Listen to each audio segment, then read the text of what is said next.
the flagship program in this state, right? And a bullshit, a bullshit, a bullshit, a bullshit. Good evening, ladies and gentlemen. Welcome back to another edition of Deep in the Heart of Longhorn Sports. My name is Michael Wein. Sunday, July 14th, 10:30 p.m., a little bit of a late night edition of Deep in the Heart of Longhorn Sports as we start a new week. It is SEC Media Day starting tomorrow, running through Thursday. Texas's official introduction, along with Oklahoma, into the SEC. Their first media events. You'll hear Sark talk. You'll hear Brent Venables talk.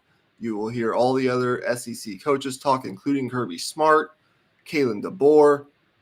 All the coaches will speak. There will be players talking, coaches of other sports talking. It's going to be a nutty week, Texas's first official week. And in my opinion, the unofficial start of college football season with SEC Media Days.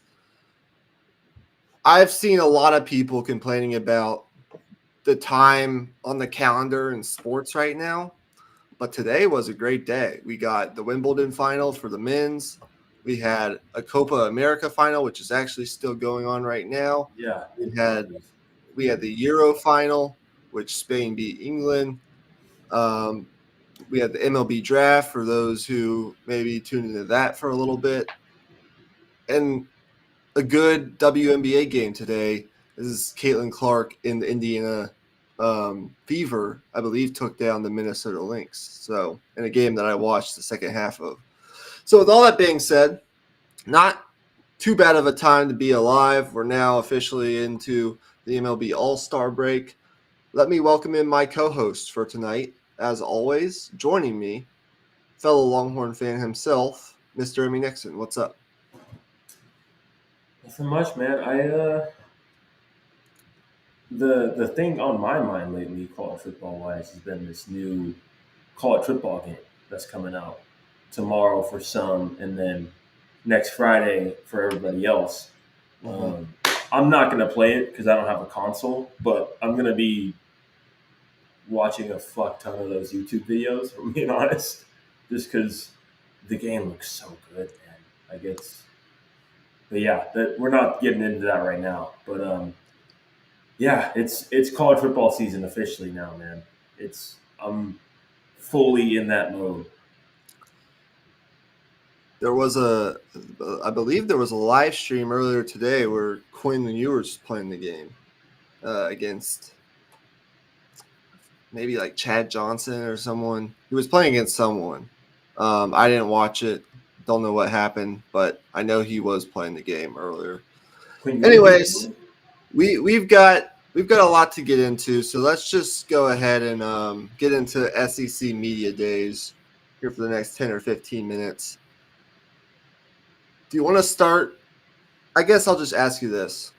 Where's your mind at? Who are you looking forward to hear speak? And what sort of storylines are you looking out for, if any at all? Well, I think I'm definitely interested to hear what Jahdae Barron has to say, for sure. Being the elder statesman within that secondary, the secondary that has been partially rebuilt in some ways, getting some guys back healthy, getting some new guys in the portal as well. One that we expect to be much, much better this season. And I just want to kind of hear, I want to hear about what the mindset is right now.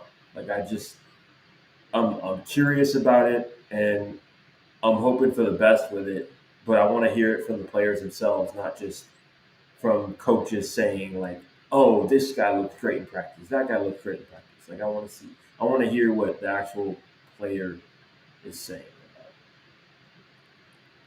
Anything else from a broader perspective in terms of the SEC as a whole that's on your mind right now? Well, it's always interesting what Craig Sankey wants to say.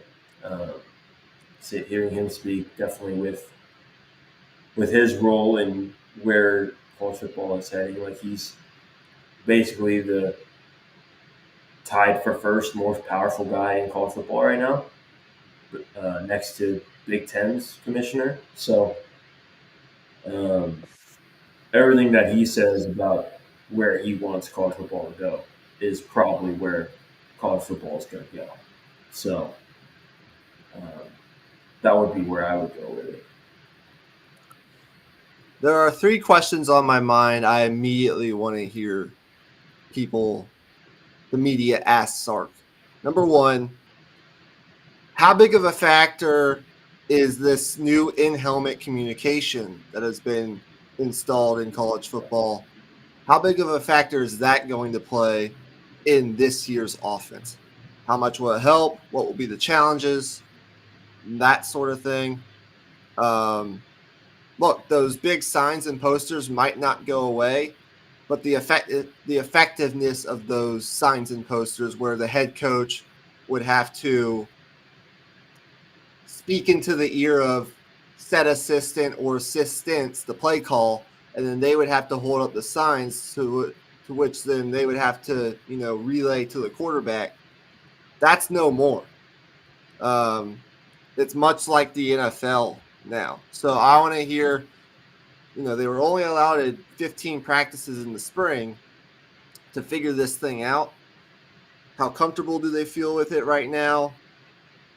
How good is the communication between Steve Sarkisian and Quinn Ewers, Steve Sarkisian and Arch Manning, and the rest of the quarterbacks? How do they feel about this? That's number 1. I have a question for you though. Is it like the NFL that like when the play clock reaches 15 seconds, it cuts off? Is that a rule as well? I believe so. I'll fact check that, but I believe I'm like 98% sure. Second thing I want to hear about: how is this new defensive tackle room holding up? It's the room on the roster, in my opinion, right now, that I don't know if you want to say has the most concern, but there's definitely the most questions in the defensive tackle room with the departures of T'Vondre Sweat and Byron Murphy, two top 45 picks in this past year's NFL draft, 2 All-Americans. They brought in 3 transfers: Bill Norton from Arizona, Mr. Savea, I call him because I can't pronounce his first name, also from Arizona, and then Jermaine Lole from Louisville. How are those guys factoring in? And then most of all, how do Alfred Collins and Vernon Broughton look as of right now? Because that's, depending on how he answers that, will tell us a lot going into fall camp if that question gets asked. And then to your point, how confident is he in this secondary? We've heard a lot of good things lately on Andrew Makuba, the Clemson safety transfer, who's come on in summer workouts, making big plays. They brought in Javion Cole, a cornerback transfer once Terrence Brooks departed from San Jose State, who's battling for that boundary corner spot with Gavin Holmes, who was a transfer they brought in last offseason from Wake Forest. How much can we expect this secondary to improve? Will there be any growing pains? And Barron will also, I guess, possibly get questions about that as well, as you mentioned. So those are questions that immediately come to mind for me for Sarkisian when he speaks on Wednesday, by the way. That's when the Texas contingent will speak. And then for the SEC as a whole, there's a couple things that I'm watching. Well, there are a lot of things I'm watching for, but a couple things I'll just mention right now here on this podcast. Number 1, Kalen DeBoer. This is the first SEC Media Days in an eternity without Nick Saban. I think this is the time, if it hasn't already for a lot of people, it's going to set in that Nick Saban is really no longer coaching the Alabama football program. It's a different face. His first SEC Media Days. And by the way, the SEC Media Days are not too far from Austin. They're right up there in Dallas. So that's where they're being held this year. Nick Saban's absence was probably felt at those SEC spring meetings. This is outward to the public. Kalen DeBoer's introduction as Alabama football coach. What kind of questions is he going to be asked? And one thing I did want to mention on Alabama is, can you guess who has, as of right now, and it is middle of July. There's a long way to go until signing day.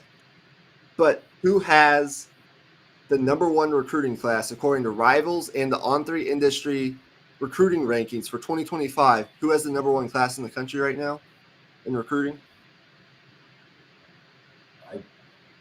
Well, before that spiel, I would have assumed Oregon, but I'm guessing it's Alabama.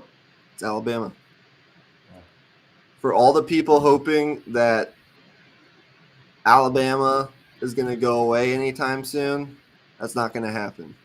I don't know that they'll finish with the number one overall class, but they're on pace for a top 5 class, and it's just about rinse and repeat with Kalen DeBoer. All the people who had questions about, can Kalen DeBoer recruit in this conference with the best of them, he's basically out recruiting everyone in the conference as of right now, including Georgia. And so they just landed another 5-star offensive tackle today, like this afternoon, a guy from the state of Texas and Ty Haywood, who's right up there with Michael Fasusi as one of the best offensive linemen in the state. Kalen DeBoer is a big storyline this week, in my opinion. Another thing, 2 more things I want to address. Number one, Kirby Smart is like the face of college football right now. I think most would agree, or he's at least one of the very few faces of college football right now, with the premier program in college football, supposedly. We know they're coming off a year where they missed out on the playoff because they lost that SEC title game to Alabama. But when you look at the overall makeup of that team, it probably should have been in. But that's a moot point right now.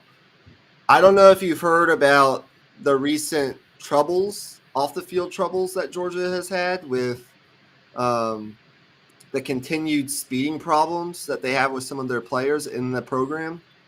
I want to see if he's asked about that and what he says. Because it's a reoccurring problem now for the last 3 or 4 off seasons. I believe it's they're now up to 24 tickets and arrests after 2 more players were booked for speeding and racing last week. That's a lot. And that includes the tragic death of a player and team staffer. I don't know if it was last offseason or the offseason before that. Yeah, it was last offseason. It was with that D tackle with the Eagles. Exactly. I want to see what he says and what are the next steps to try and because I'm sure, like, we know Kirby Smart. He's probably trying things internally. I don't know what the next steps are discipline-wise or if players need to step up, what's going on there. We will see if he's asked about that and in what way he's asked about that will be interesting. And then number 3, I'm just calling it the elephant in the room. There are really 3 coaches in my eyes who are really on the hot seat right now in the SEC. You can make arguments for others, but there's Sam Pittman at Arkansas, Billy Napier at Florida, and then we don't talk about Vanderbilt, but that head coach is also on the hot seat, Clark Lee. What kinds of questions are those? I've never heard that name in my life. Huh? Never heard that name in my life. Yeah, neither have I until now. But mainly Sam Pittman and Billy Napier. I want to hear what kind of questions are they asked. We will see. How will he address his job security? Same thing with Sam Pittman. There's also this pending litigation case with a former Florida quarterback signee and current UGA backup in Jaden Rashada, who was promised apparently over $13 million in NIL, and it's a legal thing. I want to see if he's maybe asked about that as well. there are a lot of things that I'm looking forward to at SEC Media Days, those being among the very prominent ones. But there's a bunch more. Last one, what entertaining shit will Lane Kiffin say this year? He's always a must-watch when he steps up to the podium. So I will be watching the Lane Kiffin press conference at SEC Media Days, who, by the way, just tragically lost his father. So I guess sending my prayers to the Lane Kiffin family. But I'm always interested to hear what he has to say. So that's SEC Media Days for me. Anything else you want to add to that?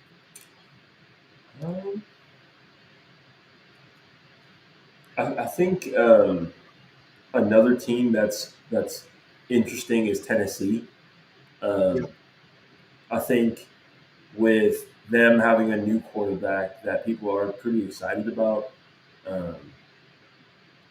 This kid, from what I've seen, is an absolute piss missile for an arm, and I think in that offense, there's reason to believe that this thing could really work. I just want to hear what the actual confidence from them is right now. Obviously, they won't be they're gonna say the BS and give the media friendly answers, but usually you'll be able to get a gauge on that. Yeah, I would agree. Anything else on SEC Media Days? I don't believe so as of right now. I just wanted to kind of talk about it because it's this week. We just had Big 12 Media Days this past week. I'm sure a lot of you saw the Mike Gundy stuff with the Ollie Gordon arrest and his comments that were highly analyzed. There's been stuff. We got ACC and Big Ten Media Days coming up soon after this, so we'll see what happens there. And later this week, if we get to another get hole this week, I'm sure we'll be talking about some of the stuff that was said, especially on the Texas side. They just released a new roster update with some new heights and weights, stuff that's interesting on the Texas side today. I haven't looked at it too deeply yet. We're not going to talk about it right now, but it is out there if you want to go look at it. I heard Cam Williams is down to 335 pounds now. He's lost 34 pounds this season. So, with all that being said, let's talk about a program that's been highly analyzed and talked about, a coach that's been talked about a lot for his current approach to the way he builds a roster. Do you know who I'm talking about? Clemson. Can you guess? The Clemson Tigers. Clemson Tigers, Dabo Swinney. That is correct. This is their 2023 team preview. Last year, 9-4. That's an 8-4 regular season and a win in their bowl game. I believe it was against Kentucky. I'll have to double check that. That sounds right. But they did win 9 games in a season that, for most program standards, would have been a great season. But for the Clemson Tigers, who have won 2 national championships under the tutelage of Dabo Swinney, just isn't good enough as of right now. So they come into the season as a projected top 20-ish team. And most publications have them projected to finish second in the ACC, just ahead of Miami and just behind Florida State. So, with all that being said, obviously they didn't do anything in the portal, so we really won't have to talk about that. But your thoughts on Clemson, and you can really take it in any direction you want to. Maybe we should start by talking about Dabo Swinney himself. Yeah, I think that is a good place to start. I think the obvious elephant in the room, as you mentioned, the whole approach to things with the transfer portal and everything like that. But I think there's an argument to be made that, you know, people should be rooting for Clemson right now. Just because if Dabo Swinney is able to be successful with this style, with, not, going all in on this NIL stuff and the transfer portal and all that and trying to build from within this program, then, then recruits will start to follow in and start to be a part of it. I think there's still a lot of recruits that will still value that, what he's trying to sell, if he can show that he can win like this. So I think there is some value to that. And I think, we just got to wait and see. I think Cade Klubnik has to take a step forward. That's one thing. And that's a given, obviously. But the other part of it is just they turned the ball over a ton last year. So if they clean some of those things up, they still have a lot of defensive talent, and I think they're going to be a pretty solid defense. So it's just about whether or not they can win some close games and be better situationally. Yeah, I would agree with all of that. One thing I will say about Dabo before I get into the team itself, this year is really kind of a pivot point for this program, in my opinion. Because the writing's on the wall. Everyone believes that you can't ignore the transfer portal, and you have to play ball now in this new NIL world, or you're not going to compete for national championships. You can still be a damn good team, a damn good program, but you're not going to compete on the level of Alabama, Texas, Florida, like the elite programs right now, Georgia. Yeah. And that's the standard that we all hold Clemson to. It would be different if this was a Clemson program that hadn't won 2 national championships in the last decade. But you win a lot. It's almost a credit to the success that the Clemson program has had. Like, you've won so much, we now expect high things of you, and you're not adapting to this new world. Regardless, though, I did think he made a couple sharp moves this offseason. He brought in a new offensive line coach, Matt Luke, which I thought was a really sharp move. He's a guy who can bridge the gap. He's worked in the SEC forever. He knows how to recruit at the highest level, which we know Clemson wants to do. They want to build their entire program through high school recruiting. They want development. He provides that on the offensive line, which I didn't think was good enough at all last year. And he could also help with Cade Klubnik. I did think he made some sharp coaching moves this offseason. Let's talk about the team as a whole. The bottom line with the offense, you have Garrett Riley as the offensive coordinator going into year 2 as the OC, who promised a lot of explosiveness last year, but I didn't think their offense looked the part of explosive most of last year. So they ranked 50th nationally in total yards per game, which is very average in my opinion. They're going to need to improve upon that. We're going to need to see more consistency from Cade Klubnik, who had an up and down year last year. His talent's undeniable, but he was far too up and down. It was his first year as a starter, so it is a normal thing to see in kind of the natural maturation of a quarterback. But a 19 to 9 touchdown to interception ratio and number 80 overall QBR in the country is just not good enough. He's going to need to improve upon that. We need to see more consistency from him. We need to see more of a push from their offensive line and more production from their wide receivers. The good thing, though, is they do return Phil Maffa, who had 965 yards and 13 touchdowns last year in their running back room. He's, I believe, going to be one of the best, if not the best, running back in the ACC.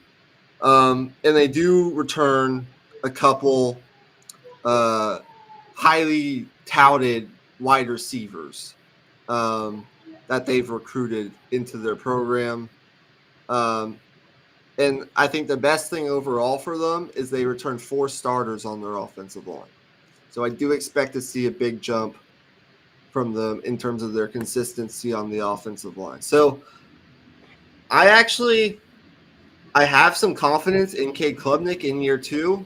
I like a lot of the talent they have coming back, including Antonio Williams on the outside at wide receiver going into his sophomore year. Jake Brenningstool at tight end, who's going to be a senior. They return him as well.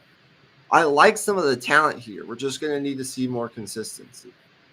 And then defensively, they're going to be replacing a lot.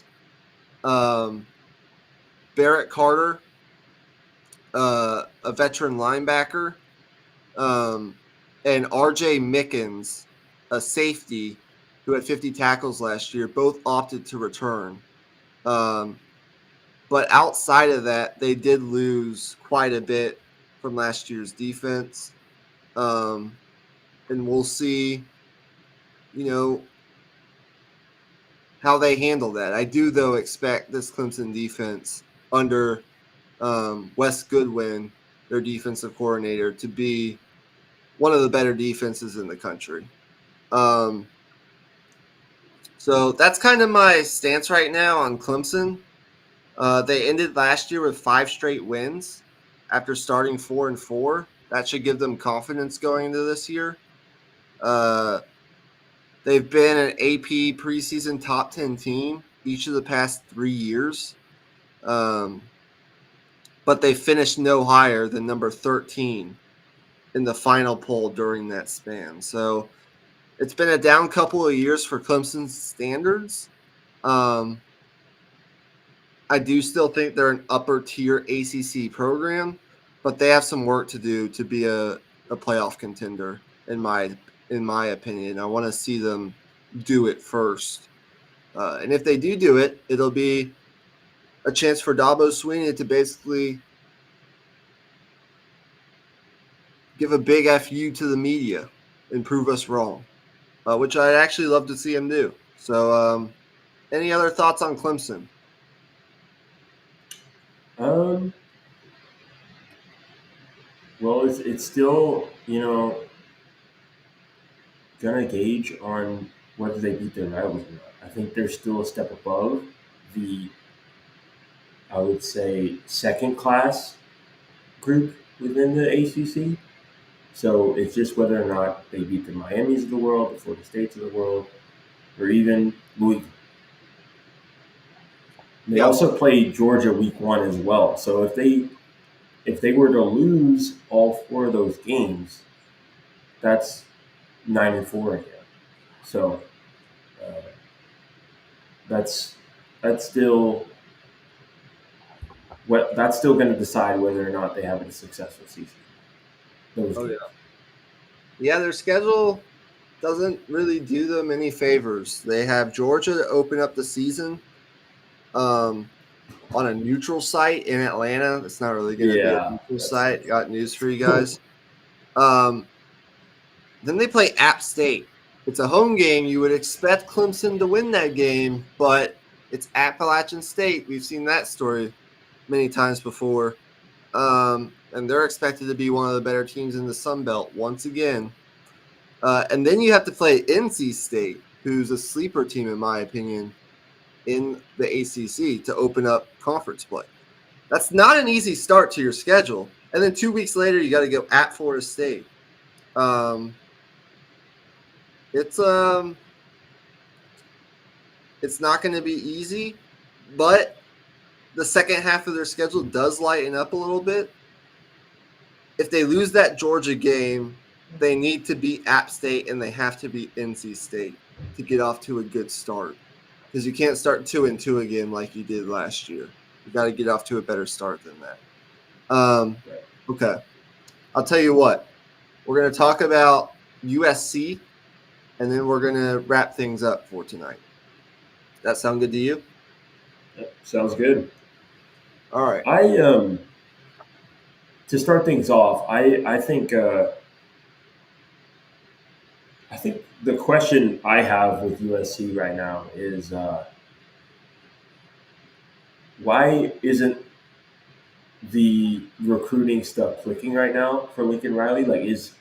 Are recruits just simply not buying what they're selling, or are there warts within this thing that recruits are seeing that makes them not want to go there?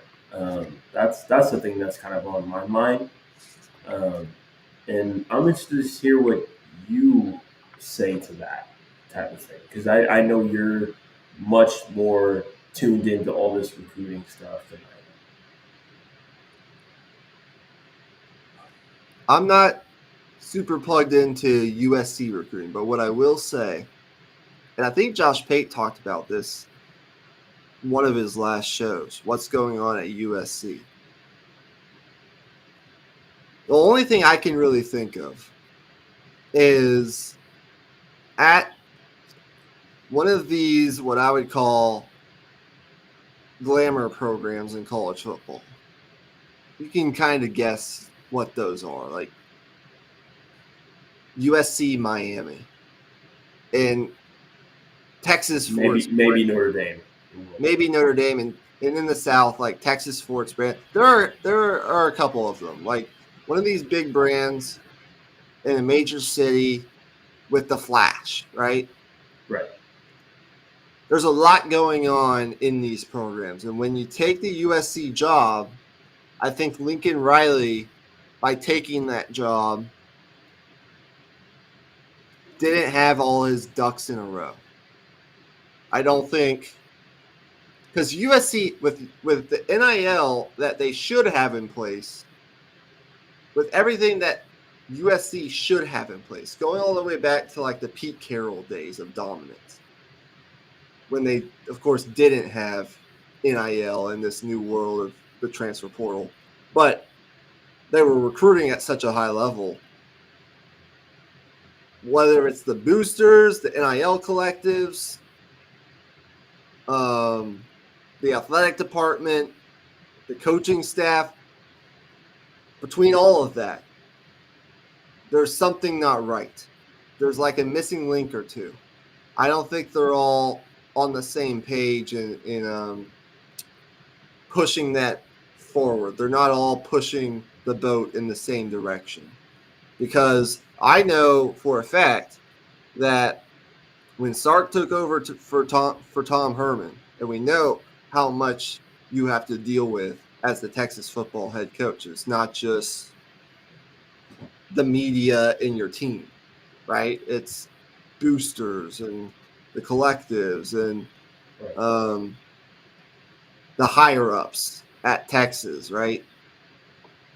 The first order of business was making sure every single person in the program was aligned, the boosters, the NIL collective, in pushing for the same thing. That's the only thing I can really think of. And I think that's similar to what Josh Pate talked about at USC.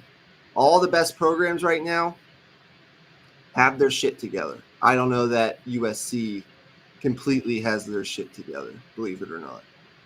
It's really surprising to most people, but I don't know that they do, and I don't know that you can say they do, given what's happened so far in Lincoln Riley's tenure. But with that being said, does that answer your question?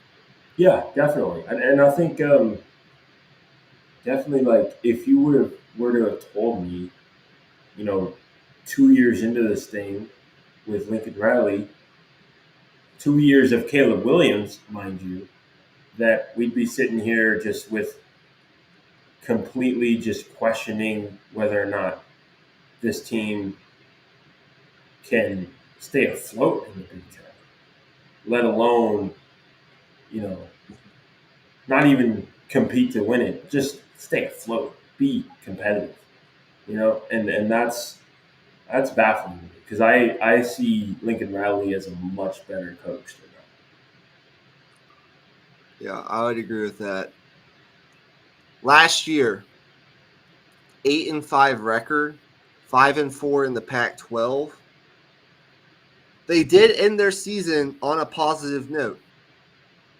They beat Louisville, who played for the ACC title, 42-28 in the Holiday Bowl. Not a major bowl game, but they won the game. It was a positive end of their season. After losing 3 straight to end the regular season, they lost to Washington, they lost to Oregon, and they lost to UCLA. They actually lost 5 out of 6 to end their season. At Notre Dame, Utah, they beat Cal, they lose to Washington, they lose at Oregon, and they lose to UCLA. Now, to be fair, playing in South Bend at Notre Dame, not easy. But they did get blown out. Utah, they actually put up a fight against Utah, but Utah is a tough program. They were top 15 pretty much, or hovering around that all of last year. And they beat USC up physically. Typically, when they play them, they're just better on the lines of scrimmage. And Kyle Whittingham outcoaches Lincoln Riley, as he does a lot of other coaches. They lost that game. They beat Cal like they should have. But then they lose to Washington, who, to be fair, was a playoff team and did play for the national championship. They were pretty damn good. And then they lost at Oregon and UCLA before beating Louisville. So it was really good to start, but it was an easy schedule coming out of the gate. San Jose State, Nevada, Stanford, Arizona State, Colorado, and Arizona, which was a good win. And then things just went south from there. But they did end on a positive. So this year, what's the story with USC? Well, they lose Caleb Williams, right? That's big. And they're starting running back as well. And they're starting running back. They say they're transitioning into a more defensive-minded league, which they are. And they're going to be – I do think they made a lot of upgrades in the offseason to their coaching staff defensively, which is good. But from an offensive standpoint, I don't know that I worry too much about USC. Look, they did lose Caleb Williams. They did lose one of their best running backs. But Miller Moss, who's now going to be a redshirt junior, and to be fair, has only played really in one game, full game, and that was the Holiday Bowl. But in that game, and he is the presumed starter going into the season, get to know the name Miller Moss, he had an incredible start. Threw for 372 yards and 6 touchdowns. He put on an absolute show against a good Louisville defense. We will see how good he be as a redshirt junior starting quarterback. We'll say a lot about this USC team, whether they end up being pretty good or not so good at all. And then they get, I think, one of the better running back transfers in the portal to help replace that production in Woody Marks from Mississippi State, who I think has a chance to be a breakout star in their offense. He started 32 times in the SEC. And some people say he's one of the best running backs in the country. I think the production that he brings, coming from Mississippi State, I think he'll be well suited to play in what will be a much more physical and challenging schedule in the Big Ten. And then you, of course, return Zachariah Branch, a really talented sophomore wide receiver who should be their go-to weapon offensively. And then Deuce Robinson, who was a 5-star tight end and back in the 2023 recruiting class, a guy Texas recruited but did not win. USC actually won that battle. He's going to be a sophomore this year, and I'm looking for big things from him. So I do like some of the pieces offensively for USC. The problem is up front has been a big issue for them, and if they can't protect Miller Moss, none of this is going to matter. They only returned 2 starters on the offensive line. So I want to see how that works out for them. Defensively is the big question. They're undergoing a radical makeover. They have a new defensive coordinator, DeAnton Lynn, who was the defensive coordinator at UCLA. Now, it should be noted that while Lynn was at UCLA, he took the Bruins from 87th in total defense to 11th in total defense in 1 year. Will he do such things to that extreme at USC? I don't know that we can say that because I don't know that the roster is in the best shape defensively. But they did bring in some impact transfers through the transfer portal. And I think they hired a superstar staff defensively. They hired the Houston defensive coordinator, Doug Belk, to coach their secondary. Eric Henderson, who's a former Super Bowl winner, is the new defensive line coach. That they got it done on the coaching side of things, and that should help them defensively. The questions, though, remain about depth and overall talent on that side of the ball. They return Mason Cobb at linebacker. I really like that. They returned Bear Alexander, who thought about going into the portal but didn't, on the defensive line. But really not much else on defense. And so we'll see how much meaningful progress is made defensively. Overall for USC, I think there's enough talent and probably now enough coaching acumen for USC to be like a fringe top 25 team and hopefully finish top 5 in the Big Ten. Probably at 5 or 6, which is kind of where I'm projecting them right now. But I don't know that college football playoff, honestly, is a realistic expectation for them at all this year. You look at their schedule, they open up with LSU. Good luck. And then 2 weeks later, you have to go to Michigan. It's not going to be easy. They do, fortunately for them, avoid Ohio State and Oregon. That's good news. You avoid the top 2 dogs in the Big Ten, but you still got to play at Michigan. You still got to play Wisconsin. You still got to play Penn State. You got to go at Washington, which is never easy in that environment. Nebraska should be improved to a certain extent. And then you finish off with Notre Dame, and they look like they could be in the playoff. So, good news is Miller Moss, if he's anything like we saw in the bowl game, and your offensive line can hold up, your offense should be damn good again. He's not Caleb Williams, but can be damn good for you. Yeah. And if your defense improves, like I don't know if it can get worse, they could be an 8-9 win team maybe, but I don't see much more than that, unfortunately for USC. Yeah, I don't see that either. I think the thing that I wonder about with Lincoln Riley right now is whether or not the offensive success last year and the year before came from the superior talent that was Caleb Williams. Like when I watched them last year, it never really felt to me like things were being schemed open. It just felt like Caleb just had to create.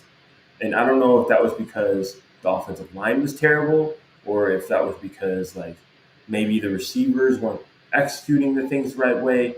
But that's just how it felt to me when I watched them. So I sort of wonder if defenses have just like kind of figured out what Lincoln Riley likes to do.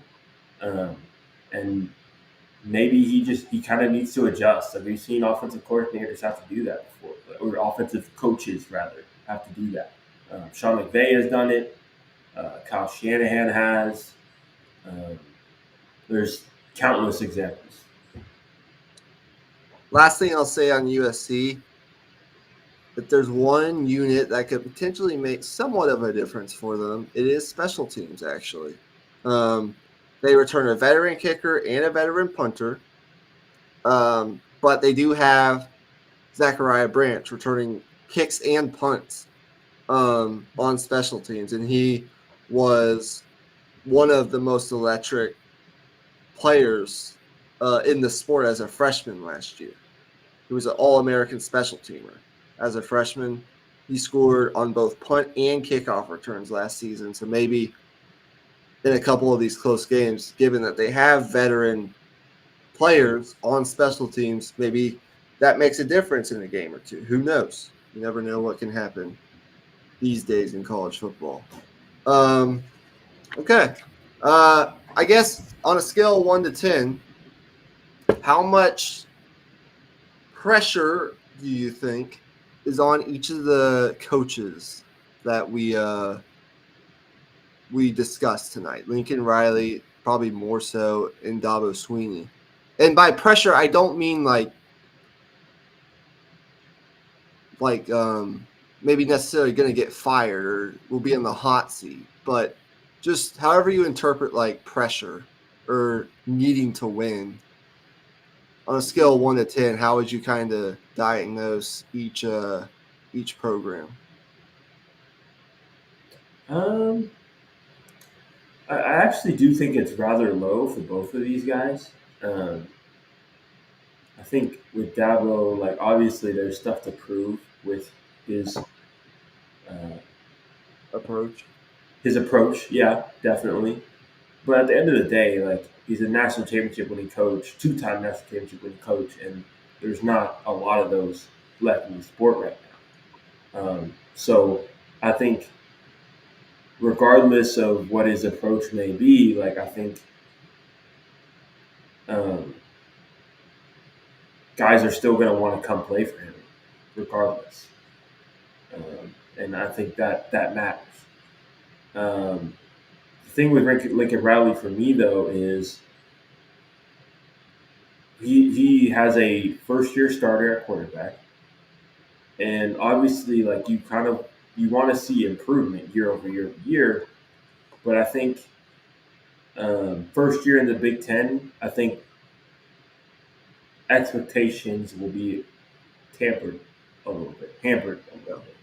I think they're going to be a little bit lower with expectations, and I think year two in the Big Ten is when they'll want to make a step forward. Yeah, I think from year 1 to year 2, the big thing with me for Lincoln Riley is I think not that they'll get rid of him, but Lincoln Riley needs these new hires defensively to work out to a certain extent. Definitely. These hires, I don't think, can be a complete failure because they gave him the freedom to make the change off of Alex Grinch, who was kind of like his running mate back at Oklahoma, brought him to USC. Things weren't working out on that end.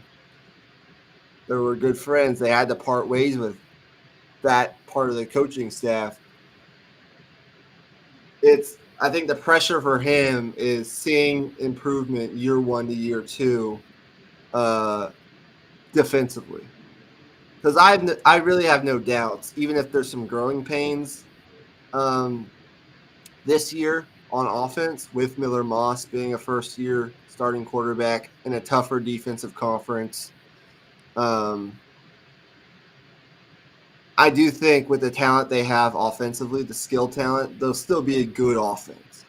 The defense is really where we got to see major steps forward between year 1 and year 2. And then on Clemson's side, I think if it's 9 wins again, say it's like 8-4 and a bowl win again, or anything less than that, there's going to have to be some serious talks about Dabo at least changing the way he approaches things a little bit. Yeah, definitely. But as of right now, if they win 10 games or do anything better than last year, say they go 10-2 and they play in a major bowl game. Maybe they're not in the playoff, but they play in a major bowl game. That would be, I think, a major success and a win for Dabo Swinney. If they make the playoff, people who've called out Dabo Swinney might never hear the end of it. But regardless, I kind of view those two programs like in a similar, not in a similar light, because Clemson's obviously won a couple national championships and it's been in the playoff many more years than USC has. They've been in the spotlight nationally way more than USC has. But like from an expectation standpoint going into 2024, they're kind of, in my opinion, as I view them right now on paper, and that's why we play games in the fall. But as I view them right now, they're kind of just, they're top 25-ish caliber teams. I think Clemson more so than USC. But they're not viewed in, I think, a college football playoff contender like that a lot of these other programs that we're going to talk about are. So that's that. In terms of schedule for this week, before we get out of here, I won't go too much into depth, but you can expect let me guess. I know your birthday's this week, right? Mm-hmm. Let me try to guess the day. Oh, shit.